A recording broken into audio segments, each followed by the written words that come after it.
want to go across to Irfa first, because the level of enthusiasm that we saw is being highlighted by the BJP as evidence of the fact that Jammu and Kashmir now is seeing a new dawn of development. The fact that corruption is down, the fact that infrastructure projects are actually being executed. They're saying, look at the rally, look at the enthusiasm, evidence of the fact that there is a new Kashmir that is rising. Irfa Jan.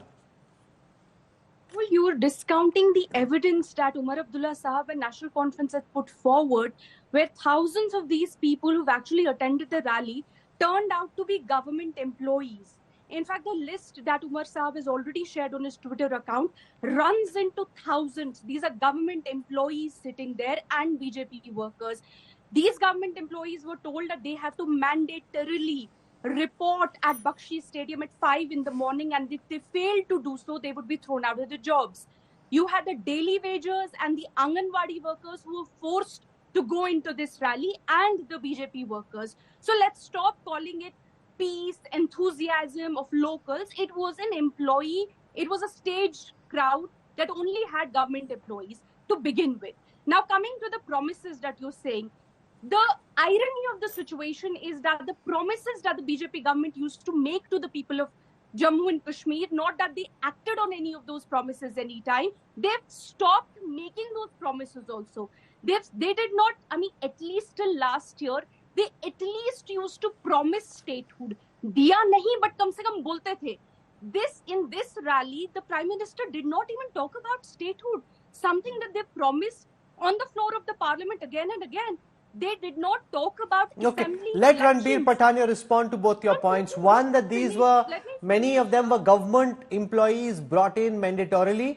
And secondly, that there was no talk about statehood, which is a promise that the BJP made, a promise she claims you've now forgotten about. Ranbir Pathania. Yes. Rahul, thanks. And a very good evening to everybody on board. If in one single sentence we have to sum up Kashmir, this is as good as the Shakespearean epithet in Hamlet: an era ends and a new era begins.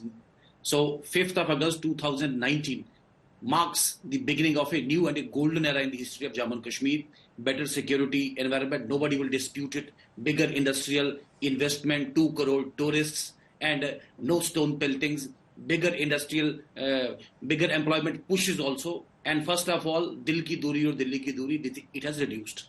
So far as my learned counterpart has been submitting, first of all, I strongly dispute, though it is for the administration to say, for the first time, you have seen that people running and beaming up in crowds voluntarily on the streets of Kashmir just to join Pradhan Mantri's rally, which is unprecedented in the history of Kashmir. Earlier, Jawaharlal Nehru addressed a rally, some people were telling me, some in late 50s, he led a Shikara rally and people came out voluntarily. People came, and secondly, so far as employees are concerned, if some employees have been deputed there for VIP duty, please don't. No, absolutely not. Please don't try to make a mountain out of a molehill. Okay, Shaila, Rashid, where do you come out? Because you've been on both sides of the political fence in Kashmir.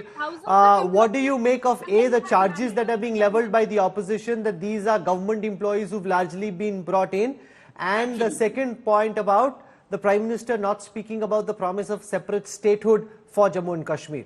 Shaila, Rashid.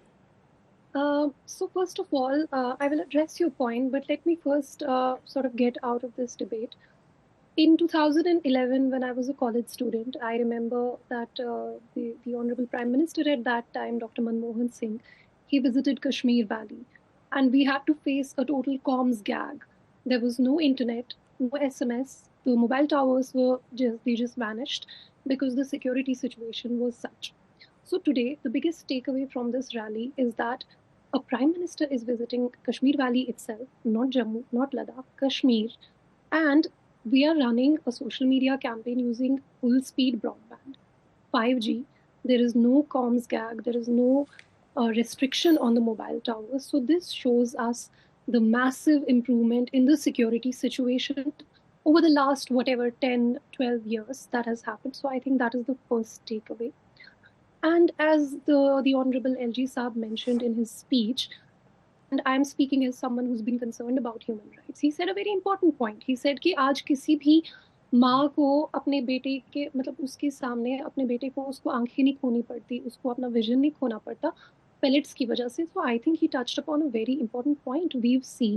We've come out of an era of horrors, where youth were facing pellet guns. There was this cycle of violence, and today we see that era is gone. So okay, is it Irfa Jan, respond to this. One, the era of violence, all the stone pelting, the pellets being fired, young kids being blinded, that's not happening. There is more tourism than there has been, a greater sense that things are calm, they're not as restive and tense as they were earlier, and the fact that internet wasn't shut down, people were free to WhatsApp, message, call, whereas in previous instances when leaders came from Delhi, they had to shut Kashmir down. You see, the thing, what we're facing right now is Schrodinger's normalcy. This normalcy exists when the BJP wants to promote a message of peace and say, look, everything is hunky-dory. But suddenly this normalcy does not exist when we say that people of Jammu and Kashmir have not been allowed to cast their votes for last 10 years. The last time we had a state election in Jammu and Kashmir, Rahul Saab, was in 2014. When we tell the BJP government, please, even if you hate the national conference, that is okay. Let the people of Jammu and Kashmir cast their ballot.